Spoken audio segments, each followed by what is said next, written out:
नमस्कार दोस्तों, मैं ऋषभ। आज अपन बात करते हैं कि ऐसे एग्ज़ाम को पास करने के लिए, इसके सिलेबस को कवर करने के लिए क्या स्ट्रैटेजी होनी चाहिए। तो अब नोटिफिकेशन आए हुए एक ठीक टाइम हो चुका है। अब तक आपने ये डिसाइड कर लिया होगा कि कौन सी कोचिंग ज्वाइन करनी चाहिए। क्या हमें सेल्फ स्टडी करनी चाहिए या एनसीईआरटी से पढ़ना चाहिए, या जो भी तरीका आपने चूज़ किया है उसको 100% रूप से स्वीकार कर लेना और उसी के बिहाफ पे अपने को आगे बढ़ना है। अब अपने को ऐसा नहीं होना है कि 2 महीने बाद अपने को लगे कि मेरे को तो ये वाली कोचिंग ज्वाइन करनी थी, मैंने गलत कर लिया, मैं वो इसको छोड़ के उसको ज्वाइन कर लूँ, तो ऐसे टाइम ही ख़राब करोगे। जो कुछ सोच लिया है, जो चूज़ कर ली है कोचिंग, उसको 100% रूप से स्वीकार कर लेना, उस पर 100% विश्वास भी करना है। चाहे आपने मेरी बताई हुई कोचिंग को चूज़ किया है या किसी और कोचिंग को किया, अब उस पर 100% विश्वास करना है। अपना जो मेन सोर्स होगा, जो सबसे ज़्यादा रिवाइज़ होगा, वो उसी कोचिंग के नोट्स या वो चीज़ें होगी। तो और फिर भी अगर आपने मान लो अभी तक भी कोई कोचिंग वगैरह डिसाइड नहीं की है, तो प्लीज़ 1-2 दिन में कर लो, वरना फिर ज़्यादा दिक्कत हो जाएगी। अब जो तैयारी करने वाले जो कैंडिडेट हैं, उनको अपन 2 कैटेगरी के अंदर डिवाइड करते हैं।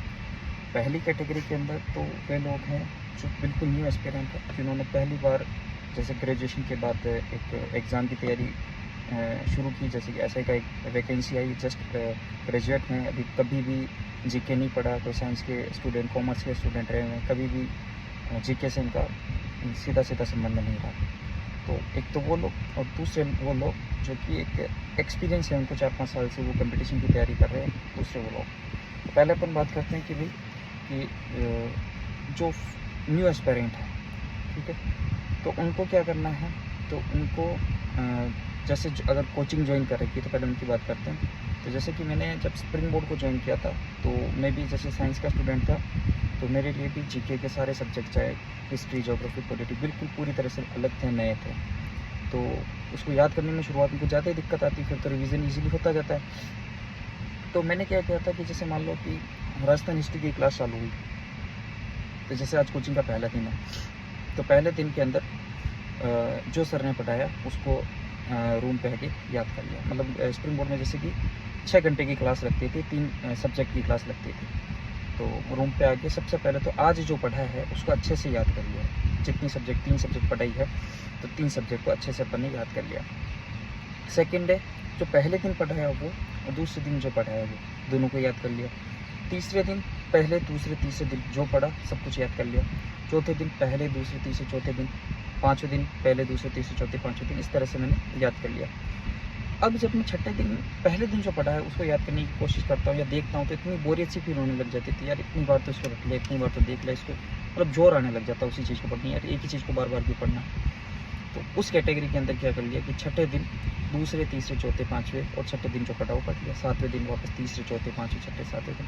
तो इससे क्या होता है कि एक ही चीज़ को, एक ही फैक्ट को अगर आप बार बार 5 दिन तक लगातार पढ़ रहे हो, तो उससे क्या होता है कि वो फैक्ट ज़्यादा अच्छे से याद हो जाता है। तो फिर ऐसा होता था, स्प्रिंग बोर्ड में ये खासियत भी थी कि जैसे मान लो कि 15 दिन मान लो राजस्थान हिस्ट्री पढ़ा दी, तो 15 दिन बाद जो टेस्ट होता था, हर मंडे को उनका टेस्ट होता था, और तो उस मंडे तक जितना उन लोगों ने पढ़ाया है उस टेस्ट के अंदर सब कुछ आ जाता था। तो उससे पता भी चल जाता था कि कितना याद रहा कि नहीं रहा। और मैं उसके अंदर ये करता था कि जैसे उनके हर मंडे को टेस्ट होता था, तो संडे के दिन वहाँ की कोचिंग की छुट्टी रहती थी। तो संडे के दिन अगर मैं इस स्ट्रैटेजी से पढ़ता था, तो संडे के दिन जितना उन्होंने पढ़ाया ना, पूरा आराम से रिवाइज हो जाता था, और आराम से मंडे को वाला टेस्ट दे देते थे, जिसमें अच्छे नंबर आ जाते थे, अच्छी रैंक भी आ जाती थी, मोटिवेशन भी मिल जाता था। और कभी मान लो कम नंबर आ गए, तो पता चल जाता था कि अभी यहाँ पर मेहनत करने की और ज़रूरत है, तो वहाँ और ज़्यादा मेहनत कर लेते थे। तो इस प्रकार से चलता रहता था। आप यकीन मानोगे तो नहीं मानोगे, इसके अंदर क्या होता था कि जब मान लो 2 महीने बाद पूरी राजस्थान हिस्ट्री कंप्लीट हो गई और कल्चर कंप्लीट हो गई, तो 2 महीने बाद भी वो जो सब्जेक्ट होती थी मेरी 1 या 1.5 दिन के अंदर कंप्लीट हो जाती थी, चाहे कितनी भी बड़ी होती थी। क्योंकि उसके इतनी बार रिवीजन कर लिए होते थे कि वो चीज़ें टिप्स पे होती थी कि ये फैक्ट इस जगह पे ऊपर वाले पेज पे, पेज के ऊपर वाली साइड लिखा होगा, इतना तक याद हो जाता था। तो मैं ये कहूँगा कि इस तरह से अगर मल्टीपल रिवीजन करोगे, तो एक चीज़ बहुत ज़्यादा रिवाइज़ होने की वजह से ज़्यादा याद हो जाएगी। तो इस तरह से आपकी जैसे-जैसे मान लो जो सब्जेक्ट कंप्लीट होती गई उस कोचिंग के अंदर, तो आपको वो चीज़ एकदम याद होने लग जाएगी। उसको जो सारे फैक्ट्स अगर टिप्स पे होंगे, तो अपने को वापस रिवाइज़ करने में टाइम नहीं लगेगा, और कॉन्फिडेंस भी रहेगा कि अपनी तैयारी अच्छी चल रही है। तो मैंने तो ये फ़ॉलो किया, आपको जैसा ठीक लगे वैसा आप देख लेना। और अब जैसे कि जो एनसीईआरटी से या कोई अदर सोर्सेज से पढ़ रहे हैं या जो कोचिंग नहीं कर रहे हैं, तो उनके लिए भी सेम यही रहेगा।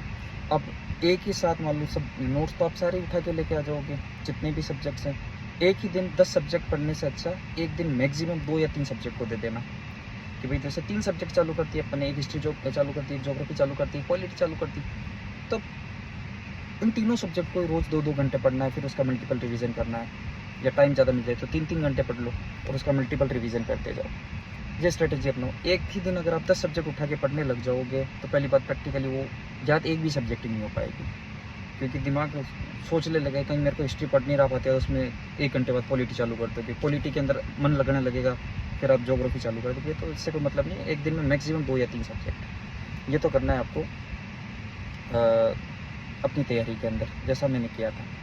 अब क्योंकि अपने एग्ज़ाम के अंदर स्पेशल वेटेज है हिंदी का, तो हिंदी के अंदर देखो एक पोर्शन तो होता है जो समझने वाला होता है, जैसे कि संधि हो गया, सर्वनाम हो गया, क्रिया विशेषण हो गया, संज्ञा हो गया, है ना, कारक हो गए, वाक्य हो गए, ये एक थोड़ा समझने वाला टॉपिक होता है। तो जब तक इसको सर नहीं पढ़ाते तो अपने से वो उतना अच्छे से नहीं होता।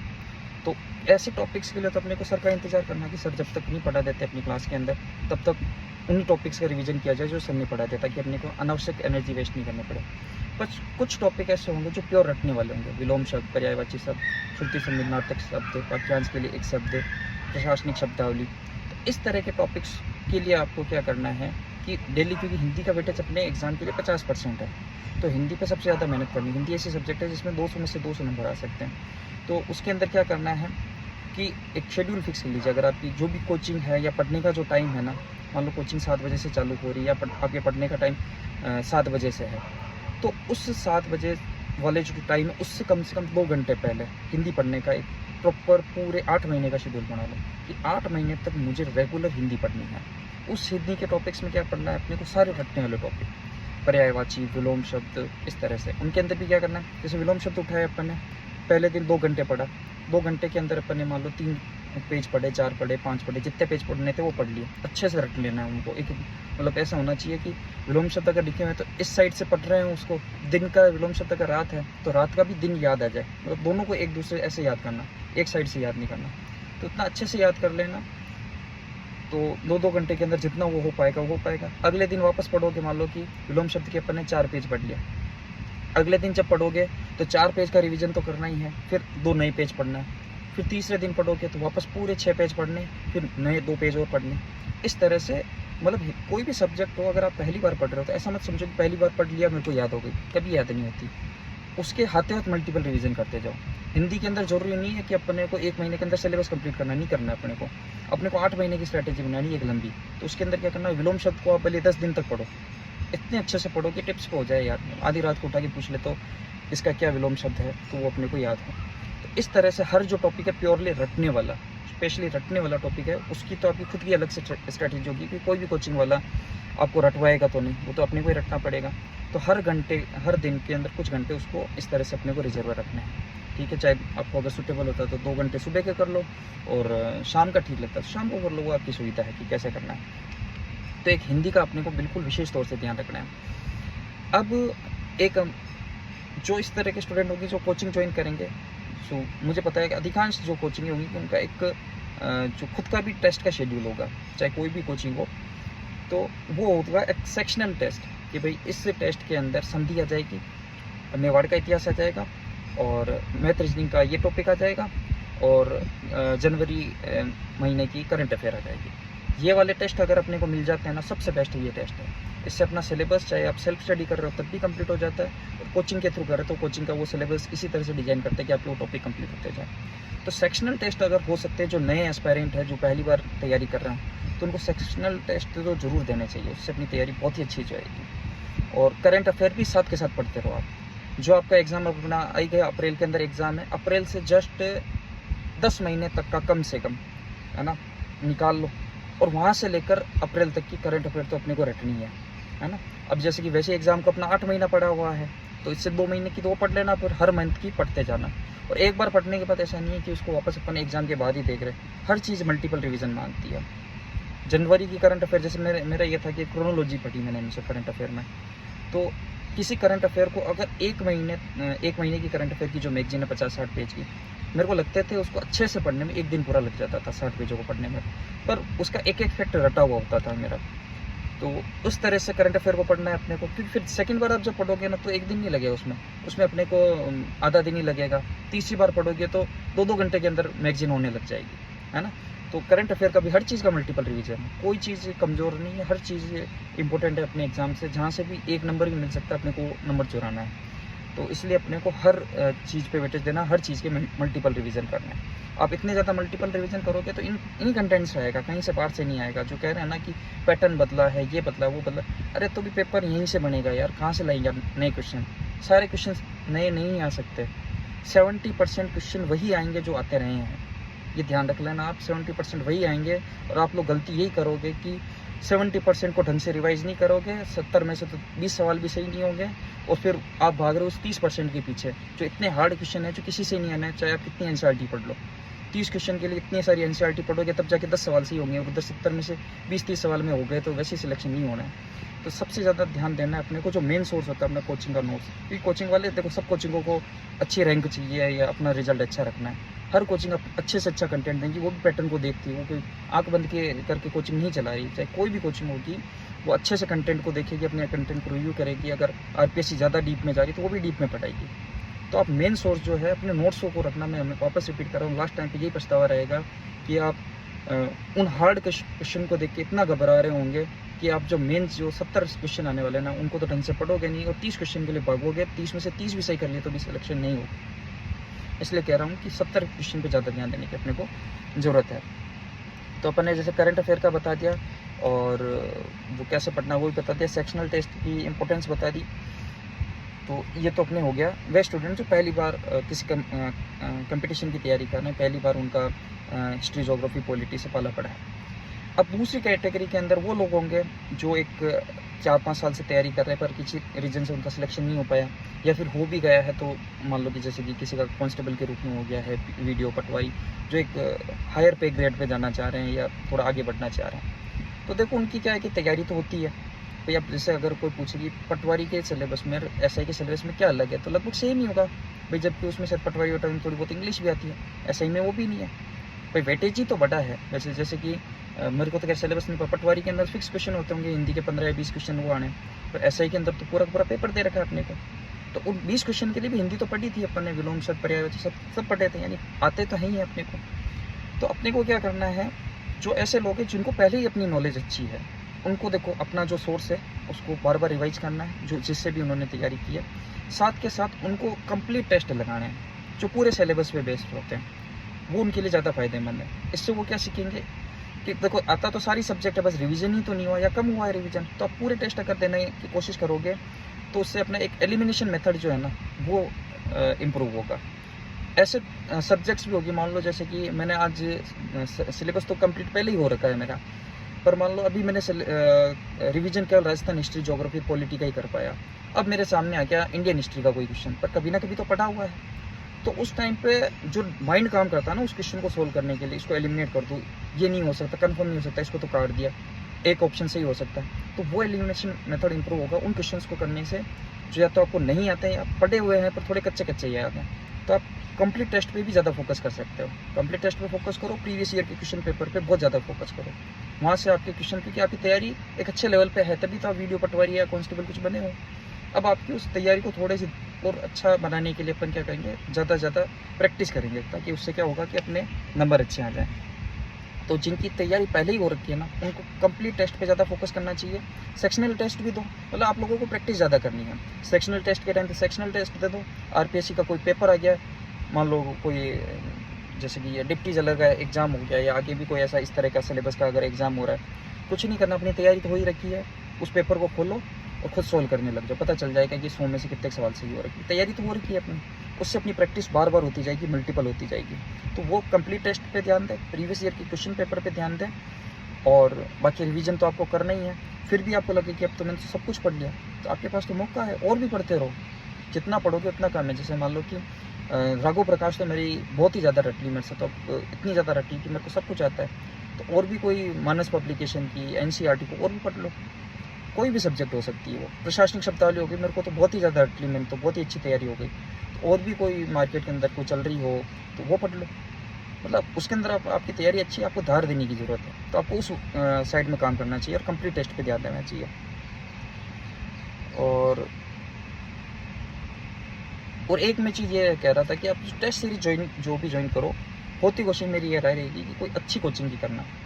अच्छी कोचिंग का मैं नाम भी नहीं लूँगा, आपको पता ही है कौन सी बड़ी कोचिंग है या नामचीन कोचिंग है, क्योंकि जो मैंने भी जब मैं तैयारी करता था ये देखा था, जो नई कोचिंग्स होती थी उनमें सबसे बड़ी दिक्कत ये आती थी कि उनके कई बार आंसर ही मिसमैच हो जाते थे, मतलब पता ही नहीं चलता उनका, अपने को लगता है ये आंसर तो अलग होना चाहिए, फिर उसकी आंसर की में अलग होता, फिर अपने को उन पर विश्वास भी नहीं हो, क्या पता ये सर ने सही भी बताया कि नहीं बताया।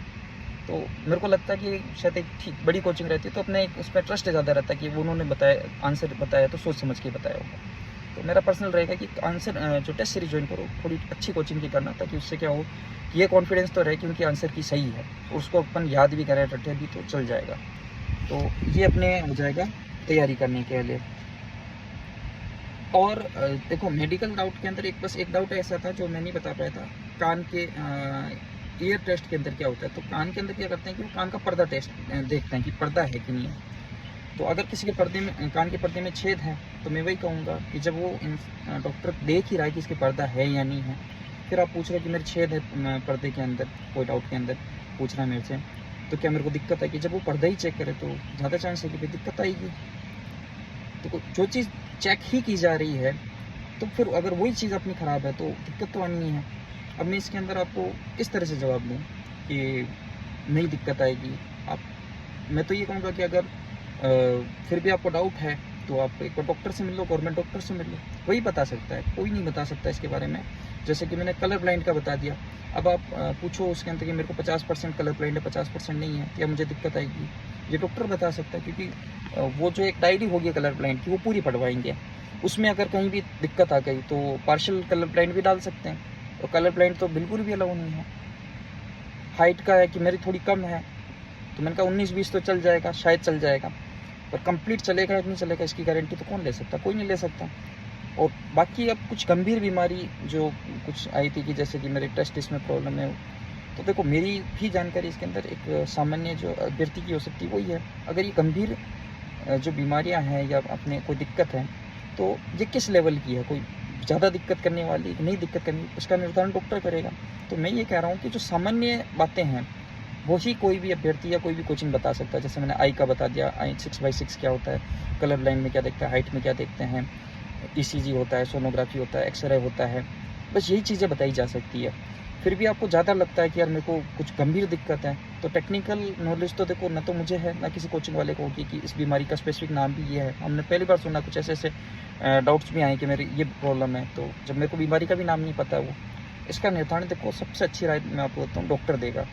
क्योंकि देखो अगर आप पूरी तरह से समर्पित हो जाते हो किसी के भी कहने पे, कि आपको मान लो जैसे कोई टेस्टिस में प्रॉब्लम है, कोई एक लड़का जैसे आया, आप बहुत अच्छी रिटर्न की तैयारी करते हैं, जी जान से फिजिकल की तैयारी करते हैं, इंटरव्यू भी पास हो जाते हो, फिर जाके डॉक्टर आउट करते हैं। इससे अच्छा एक बार पहले जाके डॉक्टर से मिल लो, पूछ लो उससे कि यार सर मेरे ऐसी दिक्कत है, मैं मेडिकल दे रहा हूँ, क्या दिक्कत हो सकती है क्या? तो हो सकती है तो प्लीज़ आप क्यों अपना समय ख़राब करोगे यहाँ पर, किसी और एग्ज़ाम की तैयारी करो। बातें थोड़ी सी वैसे हो सकती है कि मैं डिमोरलाइज़ कर रहा हूँ, पर वास्तविकता यही है, क्योंकि बाद में मेडिकल के अंदर फेल होने का मतलब आप अपनी ज़िंदगी के 2 साल ख़राब कर दोगे, इस पूरी प्रोसेस में 2 साल लगेंगे। इसलिए टू बी ऑनेस्ट और प्रैक्टिकल अगर मैं बात करूँ तो आप प्लीज़, अगर आपकी कोई गंभीर प्रॉब्लम है तो आप डॉक्टर से मिलो। मैंने जितने मेडिकल के डाउट हो सकते थे सारे क्लियर कर दिए, जो मेरी एक सामान्य जानकारी के अंदर थे, या जो मैंने देखे या जो मैंने फील किया। अब आपको दिक्कत होगी या नहीं होगी कल डॉक्टर बता सकता है, तो प्लीज़ आप उसके अंदर डॉक्टर की राय लीजिए। आप इसके अंदर किसी भी कोचिंग कहने वाले के कहने पे मत जाइए, क्योंकि अब जैसे कि वो बोल रहे हैं कि टेस्टिस में प्रॉब्लम तो चेक हो रहे हैं, तो प्रॉब्लम कैसे उस चीज़ को सही माना जा सकता है। कोई बोल रहा है मेरे कान की छेद है, तो चेक ही अगर कान का पर्दा कर रहे हैं तो उसको कैसे अलाउ कर सकते हैं। तो कुछ चीज़ें आप खुद भी सोचो, आप किसी के भी कहने पे मत जाओ। जैसे कि एक कमेंट के अंदर भी आया था और मैंने उससे फ़ोन पे भी बात की थी, तो उसने बताया कि मैं सीपीओ को, सेंट्रल गवर्नमेंट का एग्ज़ाम है, वहाँ के अंदर जो मेडिकल देने गया तो मेरे कान में छेद था, तो उन्होंने मुझे मेडिकल से आउट कर दिया। क्या मुझे सब इंस्पेक्टर के अंदर भी मेडिकल में आउट कर सकता है? तो मैंने कहा कि देखो चेक यहाँ पे भी वही कान का पर्दा ही हो रहा है, तो दिक्कत तो हो सकती है। तो आप यहाँ पर अपनी 2 साल की एनर्जी लगाने से अच्छा कि दूसरे एग्ज़ाम की देख लो, फिर भी आपको डाउट होगी क्या पता शायद मेरा चल जाए, तो आप डॉक्टर से मिलो, वो सही राय दे पाएगा अपने को इस जगह पर, ठीक है। और वो मेडिकल डाउट का मैंने बता ही दिया, स्ट्रेटेजी हो गई। और देखो बेस्ट जॉब का देखो कोई भी डेफिनेशन नहीं। कोई मुझे पूछ रहा है कि मैं सेकंड ग्रेड टीचर की तैयारी करूं या एसआई की तैयारी करूं, यहाँ पर बेस्ट जॉब की डेफिनेशन खुद का सेटिस्फेक्शन होता है। जैसे कि कोई फर्स्ट ग्रेड का टीचर भी है, मेरे साथ में एक मित्र है, तो वो फर्स्ट ग्रेड की उसकी जॉब लग गई थी, फिर भी उसने एसआई को नहीं छोड़ा, जबकि एसआई सेकंड ग्रेड की पोस्ट होती है, तो उसको सेटिस्फेक्शन मिल ही रहा है सब इंस्पेक्टर के अंदर, ठीक है। और एक एग्जांपल और मैं दूँ तो मेरे ही हम एक तहसीलदार को मैं जानता हूँ जो पहले टीचर थे, सेकंड ग्रेड टीचर थे, उनका तहसीलदार में आरएस के थ्रू सिलेक्शन हो गया, उन्होंने तहसीलदार को ज्वाइन भी कर लिया, फिर उनको पता चला कि नहीं मैं तो टीचर बन के ज़्यादा खुश था, तो उन्होंने तहसीलदार को भी रिज़ाइन कर दिया। सेटिस्फेक्शन खुद पर्सन टू पर्सन वेरी कर सकता है कि आपको किस में मिल रहा है। आप टीचर बन के ज़्यादा खुश हो, सब इंस्पेक्टर बन के ज़्यादा हो, तहसीलदार बन के ज़्यादा हो, तो इसकी देखो कोई भी परिभाषा नहीं हो सकती। तो कौन सी जॉब बेस्ट है वो आपके व्यक्तित्व पे और आपको क्या अच्छा लगता है उस पर डिपेंड करेगी। तो मैं अगर मुझसे पूछोगे तो मुझे तो सबसे मेरी फेवरेट जॉब थी पुलिस के अंदर है ना, सब इंस्पेक्टर के रूप में, तो मैं तो इसी की राय दूंगा। मेरे तो सारी नौकरी साइड में हो जाएगी, मैं तो सब इंस्पेक्टर को सबसे अच्छा मानूंगा। पर ये आप पे ही डिपेंड करेगा कि कौन सी जॉब अच्छी है या नहीं, तो आप भी उसका डिसाइड खुद ही करेंगे। आपके पेरेंट्स से सलाह कर लीजिए, इसमें थोड़ा हेक्टिक शेड्यूल भी है, पर अगर आप थोड़े बिजी ज़्यादा हैं, पर इसके बदले भी सोसाइटी आपको बहुत कुछ ज़्यादा रेस्पेक्ट देती है, आपको एक फील देती है वर्दी की। तो क्या चूज़ करना है ये आप पे डिपेंड करेगा। इसका कोई जवाब नहीं कि बेस्ट जॉब कौन सी, जो खुद को अच्छी लगे वो बेस्ट जॉब है, वो कोई सी भी हो सकती है। हाँ, एक ये और सही था कि मेडिकल कब होता है। देखो सबसे पहले आपका रिटर्न हो जाता है, रिटर्न का रिजल्ट आ जाता है, उसके बाद फिजिकल होता है।